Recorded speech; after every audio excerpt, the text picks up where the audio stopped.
So today I just wanted to try and do a quick overview for my thoughts on Stranger Things.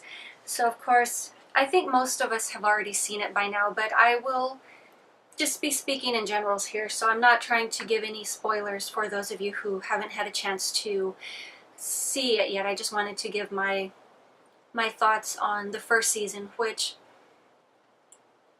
I guess just going back to the trailer when the show was first, being announced or introduced on Netflix, my first thought was this seems very much like a Stephen King story. To me, it had that very Castle Rock feel to it, even though I don't think he does Castle Rock stories anymore, but I just keep wandering off and rambling, sorry. But yeah,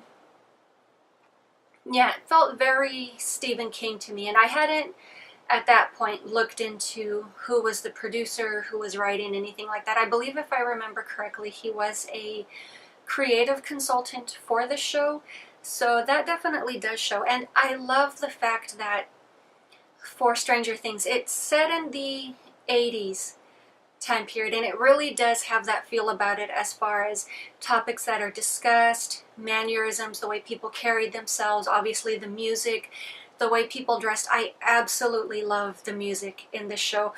And you don't really hear too much of the stereotypical overused songs, so they definitely changed it up, and it's a breath of fresh air. And of course, you've got, as far as the scoring, that in itself is amazing as well. I just absolutely loved the music that was used in this show, but it's very well written, and it definitely really does hold the interest. I love how it has this whole supernatural unknown feel to it. And I guess if you had to compare it to something, I know a lot of people say this comparison, and I agree with it, is it definitely feels like a cross between The Goonies meets Stand By Me, or maybe even to a slight degree The Breakfast Club or something, but it really does have an authentic feel to it. It doesn't feel forced or staged or posed or anything like that, but the characters are very well written. All of the children cast, I believe, were extremely great actors. They were very well chosen for the roles that they played, and I think they all did an excellent job. So,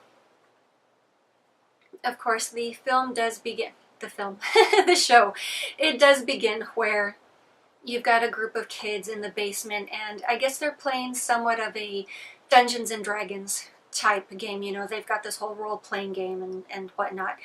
And I think that in itself is the catalyst for the whole story, is that, someone makes a decision in the way that they played or finished their turn on the game, and then of course everyone breaks, they go home, and then that seems to have carried over into real life, and that person's decision in the game seems to have affected their actual real life as they're heading home.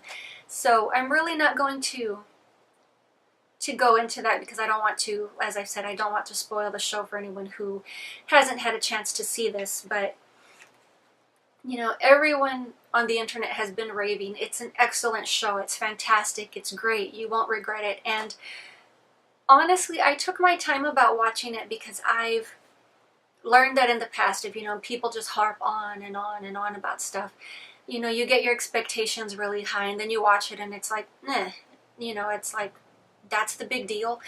And in my situation, that totally was not the issue. I watched the first episode skeptically, even though of course I was interested in it, and I was just hooked. I killed the entire first season on the first day. And those of you who do follow me via Instagram, Twitter, whatever, I often share what I'm watching, and yeah, I was tweeting or Instagramming about this as I was watching, so I'm sure I annoyed whoever it is that was following me that evening, but I was definitely hooked. I really enjoyed the show, but I really do love the touches of the supernatural and the paranormal, and the fact that it does seem to touch on parallel universes or alternate dimensions. And, you know, in my experience, just based off the stuff I watch, I rarely stumble across things that discuss such themes. And it definitely makes me wish that more shows or more films did discuss this, because those to me are very interesting topics. And as I've said, the film itself was very enjoyable, but I'd also like to say that possibly to a degree there's also maybe a touch of Firestarter or Carrie in reference to Elle, or the character 11.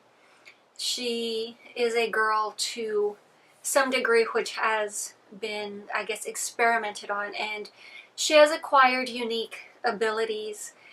I would say more of the telekinetic variety, but she's so varied where she could be pyrokinetic or any other type of mental ability. But she's a very unique girl, and it's obvious that she's been isolated for quite some time, and she stumbles across this group of boys. She is freely welcomed into the group, and she does become one of them. You know, she's basically one of the guys, but she just fits in so well, even though she's not very socialized. And I think that's also part of what holds the interest, is you're seeing how she interacts with this group of childhood friends who have known each other for X amount of years through grade school. I'm assuming they're all within their 11th or 12th year or whatnot. So obviously this group of boys has known each other for quite some time, and they're a little bit geeky, but 11 still seems to fit in because she's a little bit off herself, as I've said. But it's just such an enjoyable show, very extremely produced and acted, as I've said. And to me, the surprising thing here was seeing Winona Ryder on the show. And not that I'm picking on her, I think she's a great actress. I would love to see more from her, but, you know, I never would have figured to have seen her on a Netflix original. And I am so glad they cast her. She plays her character extremely well, and I believe the fact that Winona Ryder herself doesn't even have children, and she plays a distressed mother extremely, extremely convincingly. And I wouldn't chalk that off to, oh, well, that's just instinct. You know, any woman can just draw on that and apply that to that character, because I think that's just absolute BS. I think it's just the fact that she might have actually taken the time to actually sit and study the character and determine for herself what her character's motivations are. And to me, that's the test of a true actor or a true artist, is she actually took the time to analyze the material and make it work for her. But yes, I think it was an amazing show. I would definitely recommend it to anyone who hasn't seen it yet. But for those of you who have seen it, I would definitely love to discuss further on this, but I will go ahead and stop rambling there, because I really don't want to spoil too much for those of you who haven't seen it yet. But I will talk to you guys later.